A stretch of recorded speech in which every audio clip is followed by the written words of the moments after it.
Assalamualaikum warahmatullahi wabarakatuh. Selamat siang semua. Semoga kita semua dalam kondisi sehat selalu di bawah lindungan Allah SWT dan terbebaskan dari segala macam bencana, bala, dan wabah apapun jenisnya. Baik, kita akan lanjutkan di materi TM11 di materi manajemen sumber daya insani. Kali ini kita akan bicara tentang evaluasi kinerja.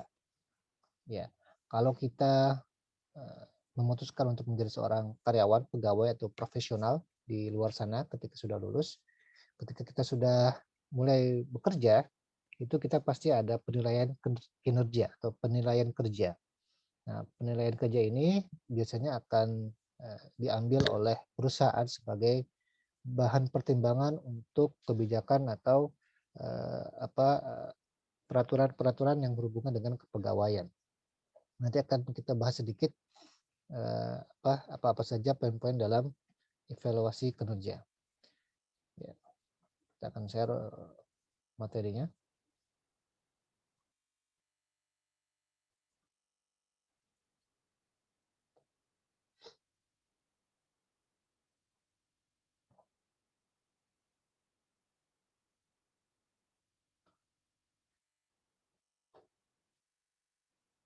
Ya, ini materi kita tentang evaluasi kinerja, ya. Nah, tadi saya bilang bahwa kalau kita udah menjadi seorang pegawai, seorang profesional dimanapun kita, itu pasti ada evaluasi kinerja. Nah, evaluasi ini sebenarnya bagian dari proses manajemen, ya. Sebagaimana kita tahu bahwa dalam proses manajemen itu ada planning, organizing, evaluating, dan controlling. Nah, controlling ini bagian dari evaluasi. Nah, jadi kalian mesti paham ini, mesti mengerti ini sehingga nanti ketika menjadi pegawai itu tahu ya sebenarnya evaluasi ini tujuannya apa dan kalian mesti berbuat apa. Nah, ada 5 poin yang akan kita bahas. Pertama adalah pengertian kinerja karyawan, kemudian ada tujuan dan manfaat manajemen kinerja, lalu unsur-unsur pengukuran kinerja, lalu metode manajemen kinerja dan manajemen kinerja syariah. Kita akan coba bawakan dengan cukup singkat, jadi nggak terlalu bertele-tele di sini. Apa itu kinerja karyawan? Dari 3 pakar ini, kinerja karyawan itu pertama mengenai menurut Bernardin and Russell, kinerja atau prestasi adalah catatan tentang hasil yang diperoleh dari fungsi pekerjaan tertentu dalam kurun waktu tertentu. Menurut Suprihanto, kinerja atau prestasi kerja adalah hasil kerja seseorang karyawan selama periode tertentu. Sama nih, babnya adalah periode tertentu. Yang berkaitan dengan standar, target, sasaran, atau kriteria yang telah ditentukan terlebih dahulu atau di awal yang disepakati oleh pegawai dan perusahaan. Begitu. Kemudian yang ketiga dari Suyadi Prawiro Sentono. Dia mengatakan kinerja atau prestasi kerja adalah kinerja atau prestasi kerja yang dapat dicapai oleh seorang atau kelompok dalam organisasi sesuai dengan wewenangnya. Gitu. Yaitu termasuk tanggung jawab masing-masing dalam rangka mencapai tujuan organisasi. Dari ketiga terminologi ini, dari 3 definisi ini, maka ada poin kunci ya, ada poin kunci, ada keywordnya dari pengertian kinerja karyawan. Pertama itu adalah berbicara tentang hasil dari fungsi-fungsi pekerjaan. Itu satu. Yang kedua, dari sisi waktu ya. Dari sisi waktu, bahwa evaluasi ini adalah sebagai sebuah proses dari pekerjaan yang sudah dilakukan. Maka di situ ada waktu yang diamati, yang dimonitor. Biasanya itu setahun ya. Untuk penilaian kinerja itu biasanya setahun. Gitu. Lalu kemudian yang ketiga itu adalah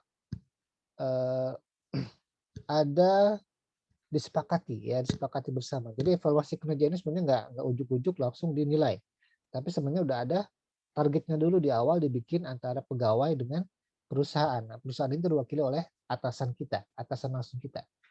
Jadi kita bikin kesepakatan pekerjaan dengan atasan kita di mana itu nanti sesuai dengan tujuan organisasi secara keseluruhan, lalu kemudian dievaluasi selama proses menjalankan pekerjaan tersebut, lalu kemudian akan dievaluasi dinilai di akhir tahun seperti itu. Nah, itu disebut dengan kinerja karyawan. Sehingga kalau kita detailkan lagi atau kita ringkas gitu tentang manajemen kerja ini adalah suatu proses yang berkesinambungan antara atasan dan bawahan dalam menetapkan, mengeksekusi dan mengevaluasi kinerja. Berkesinambungan berarti setiap tahun dia ada. Setiap tahun itu selalu duduk bareng antara bawahan dan atasan, berbicara tentang apa yang akan dikerjakan. Gitu. Ditetapkan di awal. Jadi menetapkan ini adalah di awal. Mengeksekusi ini adalah prosesnya. Proses dalam pelaksanaan pekerjaan. Evaluasi itu adalah ketika sudah dilakukan semua, lalu kemudian dilihat hasilnya seperti apa.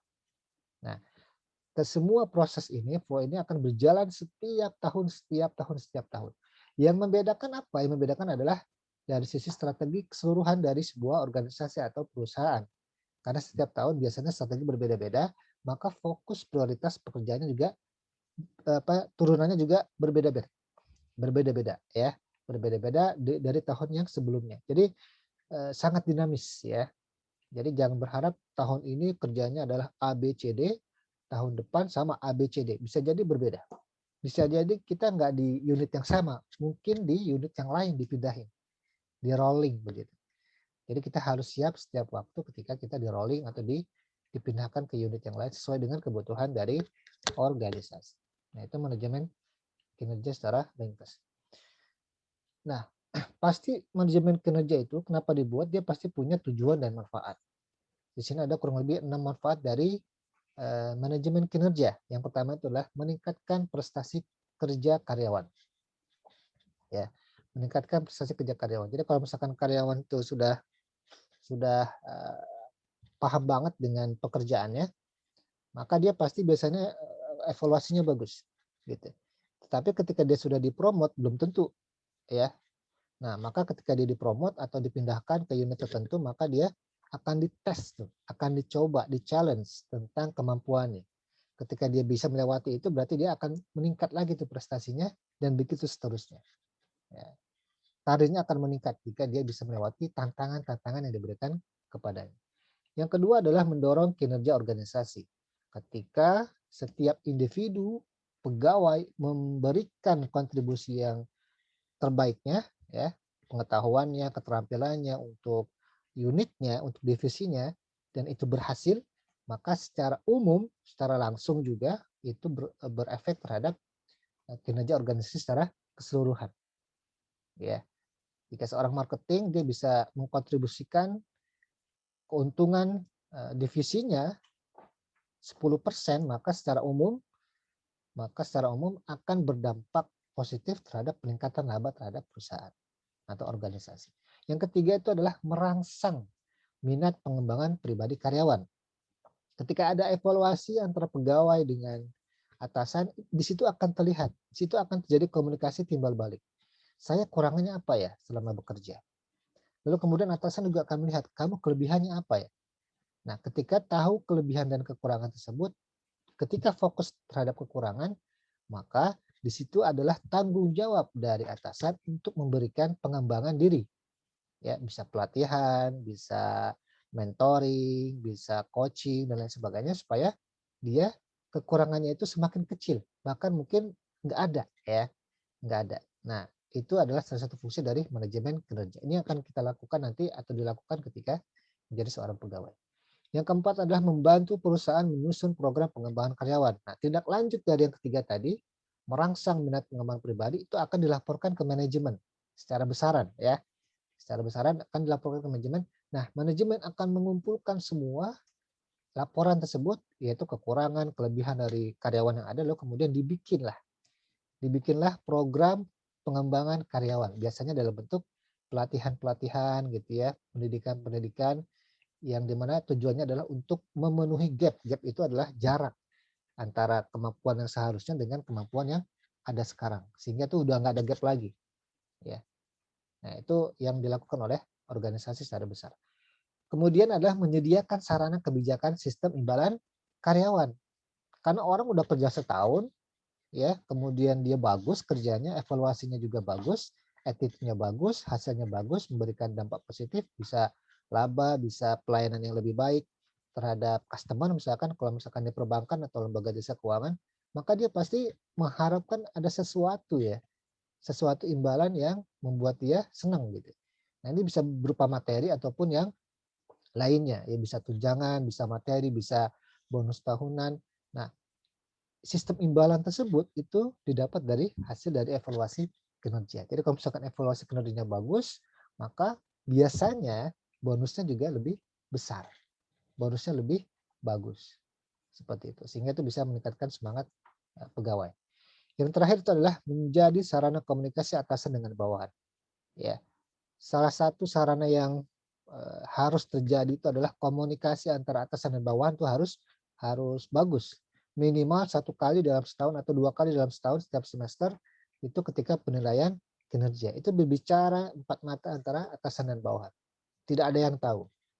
Ya, bahkan termasuk curhat juga, curhat pribadi tentang kondisi kenapa dia mungkin agak turun pekerjaannya, agak semangatnya turun begitu. Di situ ceritakan kepada atasan, terbuka ya, sehingga atasan itu bisa tahu kondisi dari bawahannya dan bisa memberikan semangat, bisa memberikan motivasi, bisa memberikan arahan-arahan sehingga pegawai itu merasa dihargai dan secara langsung bisa meningkatkan semangat dia kerja lagi gitu, semangat kerjanya lagi seperti itu. Nah, itu adalah tujuan dan manfaat manajemen kinerjanya. Nah, 6 hal ini akan kita alami bagi kalian yang nanti akan lulus dan menjadi seorang profesional, termasuk ketika kalian nanti mungkin sebagai owner perusahaan atau owner bisnis, yang syukur-syukur jadi top manajemen, kalian akan alami ini sebagai sebuah proses manajemen yang akan dilewati.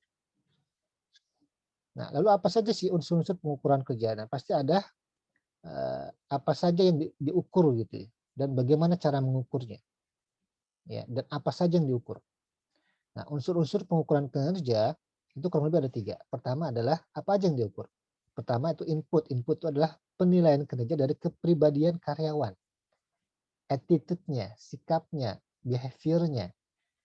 Kalau bahasa kita itulah akhlak ya. Dia jujur nggak nih? Bisa kelihatan tuh sering bohong apa enggak? Disiplin apa enggak? Masuk kerjanya tepat waktu apa enggak? Sering terlambat apa enggak? Gitu. Kemudian target pekerjaannya sering terlambat atau tepat waktu tuh mungkin lebih cepat apa enggak gitu dari yang diperintahkan. Lalu kreativitasnya bagaimana dalam bekerja? Apakah ada inovasi-inovasi dalam bekerja yang membuat dia lebih mudah dalam bekerja atau enggak? Komitmen terhadap job deskripsi atau pekerjaan yang diamanahkan kepada dia seperti apa? Gitu. Loyalitasnya seperti apa? Kesetiaannya terhadap perusahaan, terhadap atasan gitu, tapi secara positif ya. Lalu kemudian sopan santunnya gitu terhadap interaksi terhadap kawan dan rekan sekerja seperti apa. Itu dari sisi input kepribadian karyawan. Ini yang mesti dilihat. Ini yang mesti diperhatikan oleh kalian. Yang kedua itu adalah proses, yaitu melihat sikap dalam melakukan fungsi kerja sesuai dengan standarnya. Ya, jadi setiap pekerjaan itu pasti punya standar. Standar pekerjaan minimum, standar minimum ya.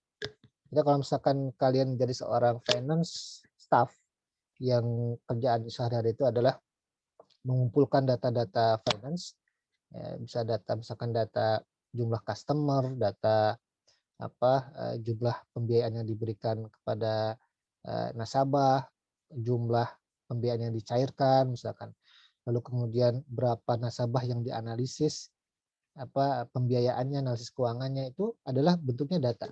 Nah, itu punya standar. Pertama validitasnya gimana? Maka di situ harus ada ketelitian. Lalu kemudian komunikatif dengan orang-orang yang membantu kita dalam mengumpulkan data tersebut. Bagaimana cara kita untuk mengkolaborasikan data-data tersebut dengan orang-orang yang punya data-data tersebut. Karena kita bisa jadi nggak bisa menyediakan sendiri, tapi disediakan oleh orang-orang atau rekan kerja kita yang ada di sana. Gitu. Lalu kemudian informatif apa tidak data tersebut. Karena data itu ada yang informatif, ada yang enggak. Ada yang cuma data doang, tapi ada data yang menggambarkan sesuatu. Ya, contoh data bulan ini customer 200 orang. Bulan kemarin 200 orang. Lalu bulan ini ada 230 orang. Berarti ada informasi di sana, berarti ada peningkatan. Gitu. Ya. Nah, itu adalah salah satu dari skop penilaian kinerja dari sisi proses. Lalu kemudian output. Output berarti penilaian kinerja dengan melihat hasil yang dicapai oleh karyawan. Bahasa manajemen disebut dengan manajemen by objektif ya, manajemen by objektif. Jadi hasilnya seperti apa nih? Ya. Nah, ini dilihat dari target awal seperti apa. Contoh analis ya, analis pembiayaan, analis kredit kalau di konvensional, kalau di syariah itu analis financing analis ya, analisis pembiayaan atau kredit kalau konvensional.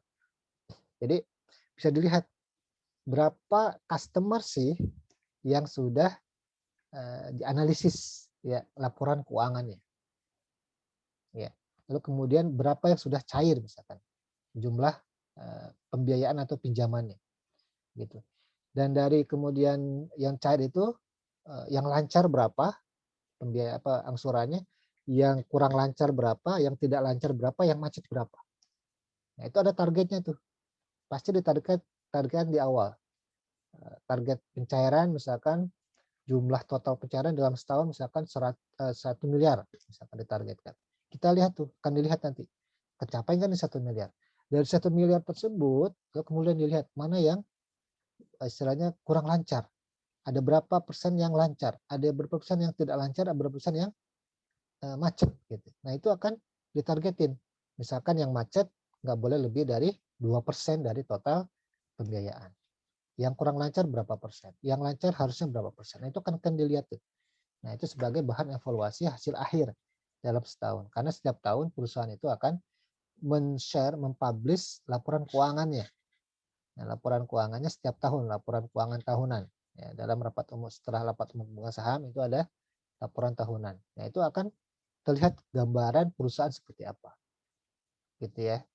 Nah, maka hasil-hasil yang didapat oleh orang-orang yang bersentuhan langsung misalkan dengan data finance itu harus valid, nggak boleh sembarangan. Maka dia pasti akan dimonitor dengan sangat ketat.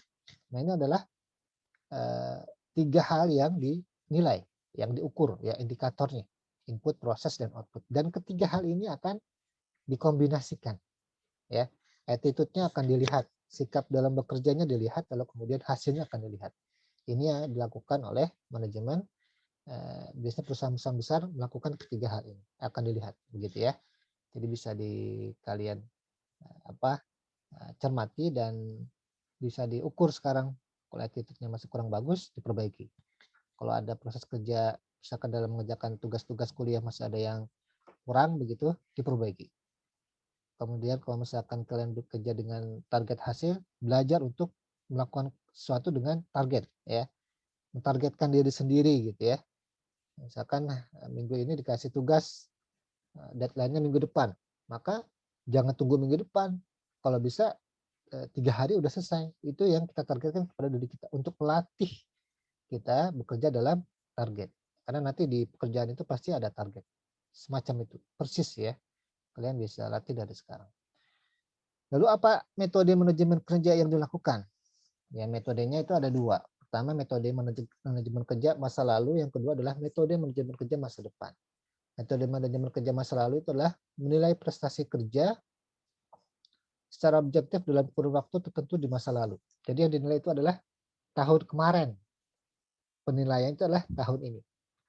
Jadi dari Januari tahun 2020 sampai Desember 2020 itu gimana hasil kerjanya, bagaimana attitude-nya, bagaimana prosesnya dinilai hari atau dinilai tahun ini. Yang kedua, metode manajemen kerja masa depan, yaitu dengan memprediksi potensi pegawai yang dinilai secara realistik bisa menentukan rencana karirnya dan memilih teknik pengembangan yang paling cocok baginya. Jadi kalau manajemen kerja masa depan dia lihat kinerja masa depan ya, strateginya seperti apa ya. Lalu kemudian dilihat pegawai-pegawai yang potensial untuk bisa membantu kinerja perusahaan untuk mencapai strategi di masa depan, misalkan di tahun depan atau 2 sampai 3 tahun ke depan. Lalu kemudian dilihat nih, pegawai tersebut punya potensi apa, punya kelebihan apa, punya kekurangan apa, sehingga ketika ada kekurangan maka mereka dibekali dengan kemampuan dan keterampilan yang bisa mendukung perusahaan untuk bisa menggapai strategi di masa depan. Itu metode manajemen kerja masa depan. Nah, tetapi untuk metode manajemen masa depan ini mesti dikontrol banget ya. Ada planningnya, kontrol dan evaluasinya dilakukan lebih sering dan lebih banyak ya, lebih banyak. Karena ini berhubungan dengan masa depan yang kita nggak tahu, nggak tentu ya. Kalau masa depan itu kan kita belum pasti ya, nggak pasti. Maka dia perlu dikontrol terus, dimonitor terus orang-orang yang seperti ini. Nah, lalu kemudian bagaimana implementasi manajemen kinerja syariah? Dalam riwayat hadis riwayat Baihaqi, sebuah hadis Rasul, dikatakan sesungguhnya Allah mencintai salah seorang di antara kamu yang melakukan pekerjaan dengan itqon. Apa itu itqon? Pikun itu adalah tekun, rapi, dan teliti. Tekun berarti dia sungguh-sungguh, fokus, ya, disiplin. Rapi berarti dia bisa mengorganize pekerjaannya, nggak ada yang keteteran. Nah, pekerjaannya semua terlaksana dengan baik, karena dia bisa manajemen waktunya bagus. Ya, misalkan ada 5 pekerjaan, dia bisa tahu nih, bisa mengukur pekerjaan A ini berapa lama waktunya, B berapa lama waktunya, C berapa lama waktunya, sehingga dari waktu yang tersedia, semua pekerjaan itu bisa terselesaikan dengan baik. Gitu. Tidak ada yang keteteran, ya, terukur dan termanage dengan baik. Lalu kemudian teliti. Teliti berarti dia berhubungan dengan apa? Meminimalisir kelalaian, meminimalisir kesalahan dalam melakukan pekerjaan. Apalagi dalam konteks keuangan, itu harus teliti. Beda nol sedikit saja, jumlah nol itu udah berbeda jumlah. 1 juta dengan 10 juta itu beda jauh. Ya, beda jauh. Bedanya adalah nol. Cuman 1 tambah nol itu bisa berubah. 100 juta tambah 01 jadinya 1 miliar. Itu secara nilai sangat jauh sekali. Maka itu harus dilatih dari sekarang ketelitian. Ketika membuat laporan keuangan, misalkan di mata kuliah akuntansi, itu harus benar-benar dilatih itu. Jangan sampai ada salah, zero accident, zero false, zero mistakes. Nggak boleh ada kesalahan sedikit pun. Itu memang harus dilatih dari sekarang. Jangan sampai ke bawah nanti pas pekerjaan itu bahaya. Nah, jadi kalau misalkan pernah saya di perusahaan yang lalu itu ada pegawai yang ngurusin gaji pegawai setiap bulan itu kan transfer otomatis. Ternyata jumlahnya itu lebih, nolnya 1. Gajinya tadinya 5 juta, nambah 01 jadi 50 juta. Bayangkan.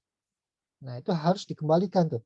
Gimana caranya? By sistem juga memang, tetapi secara human error itu dilihat sebagai sebuah kesalahan yang fatal. Akhirnya dapat penilaian kinerja yang sangat buruk, ya. Skor 1 sampai 5, ya 5 paling bagus dia dapat 2. Nah, itu nggak dapat bonus pasti. Ya, bahkan jadi catatan tuh. Kalau berulang lagi bisa dapat SP, surat peringatan dari perusahaan. Itu jangan diremehkan ya, jangan diremehkan. Itu menjadi perhatian. Nah, apa alat untuk bisa mengevaluasi kinerja? Ya, kalian pasti mungkin pernah ya, atau minimal pernah dengar tentang KPI, Key Performance Indicator. Kalian bisa searching lagi, bisa browsing lagi, informasi sangat banyak tentang KPI. Ini saya cuma kasih gambaran besarnya saja bahwa Key Performance Indicator ini adalah alat bantu atau instrumen manajemen agar suatu kegiatan atau proses dapat diikuti, dikendalikan, dan dipastikan untuk mewujudkan kinerja yang dikehendaki. Jadi ini alat bantu, berarti dia real fisiknya ada, ya, alat bantunya ada, real fisiknya ada. Dia bisa paper base, bisa online base, gitu. Pakai input online, bisa pakai paper base. Kalau saya dulu paper base iya, lalu kemudian input sistem online iya. Karena untuk yang paper base dia mesti ditandatangani oleh atasan sebagai komitmen pekerjaan. Begitu. Nah, KPI ini adalah serangkaian indikator kunci yang bersifat terukur dan memberikan informasi sejauh mana sasaran strategis yang dibebankan kepada suatu organisasi sudah berhasil dicapai. Jadi sasaran strategis itu diberikan oleh oleh pemegang saham atau owner perusahaan itu, biasanya pemegang saham itu misalkan tahun besok saya pengen nih bank syariah X ini keuntungannya naik 20%. Itu doang yang jadi perintahnya. Maka akan diturunkan dalam beberapa macam strategi perusahaan. Bagaimana caranya untuk bisa mencapai untung laba 20% peningkatan di tahun depan. Maka semua bekerja tuh, orang finance bekerja, marketing bekerja. Nah, setiap unit tersebut akan dibebani amanah, akan diberikan amanah bagaimana caranya untuk mencapai laba tersebut. Contoh marketing, maka dia minimum ya harus 20% juga gitu labanya. Ya. Kalau misalkan finance, dia harus jaga itu, harus hemat. Harus dihemat-hemat pengeluaran, jangan sampai kebobolan, ya, ada cost yang nggak perlu lalu kemudian dikeluarkan. Mereka harus jagain itu. Nah, orang SDM juga sama, pelatihan itu mesti digencarkan. Pelatihan buat marketing, pelatihan buat analis pembiayaan, itu juga menjadi bagian dari strategi supaya tujuan yang sama itu bisa tercapai, itu untung laba peningkatan 20%.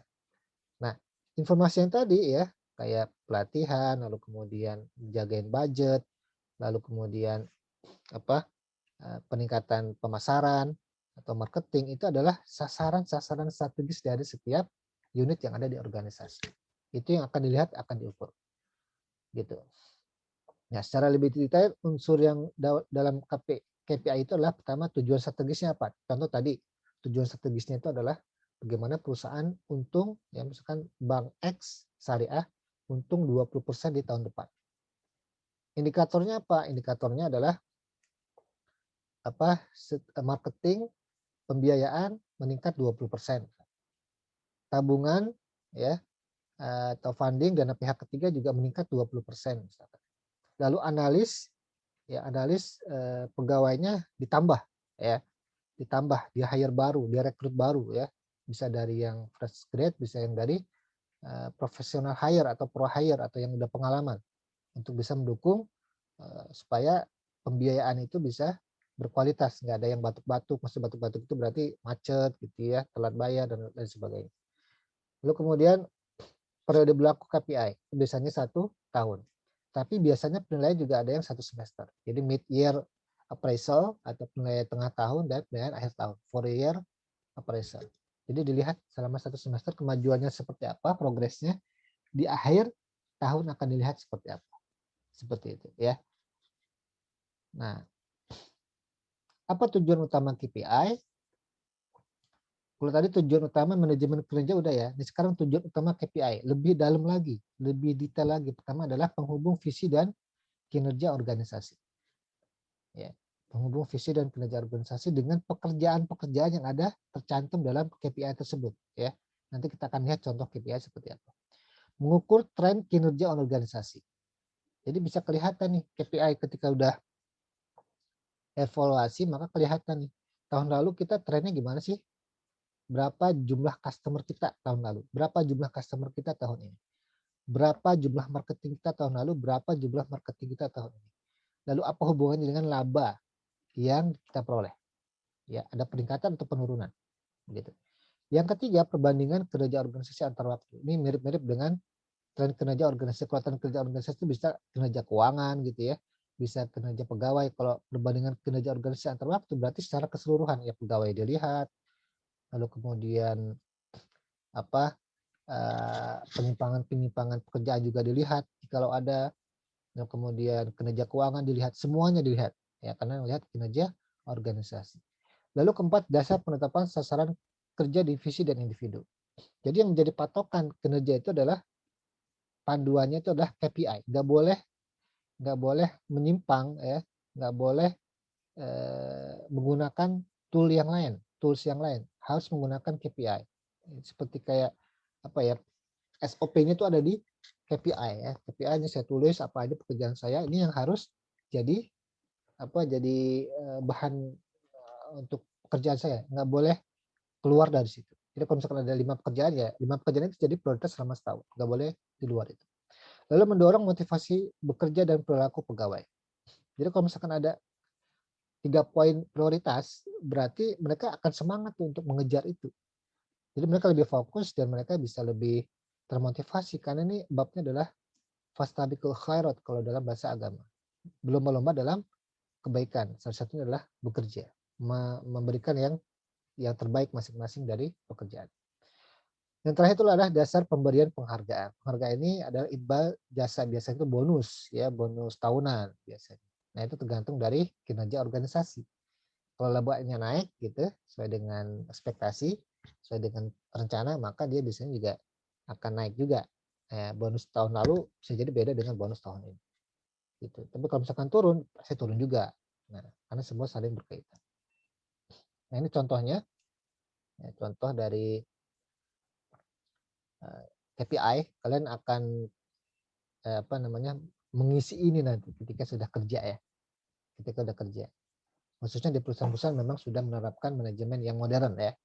Untuk perusahaan-perusahaan yang mungkin masih menengah ya mungkin nggak terlalu aware dengan ini, tapi mereka ada penilaian kerja tapi nggak seperti ini ya, nggak memakai KPI tapi mungkin pakai yang lain yang lebih sederhana dari ini. Nah, ini ada KRA ya. KRA itu Key Result Area.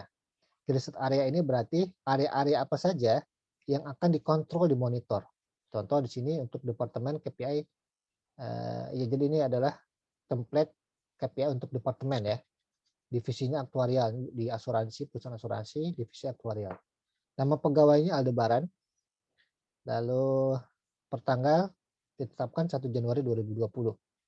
Jadi ada 5 KRA yang akan dimonitor selama 1 tahun sepanjang 2020.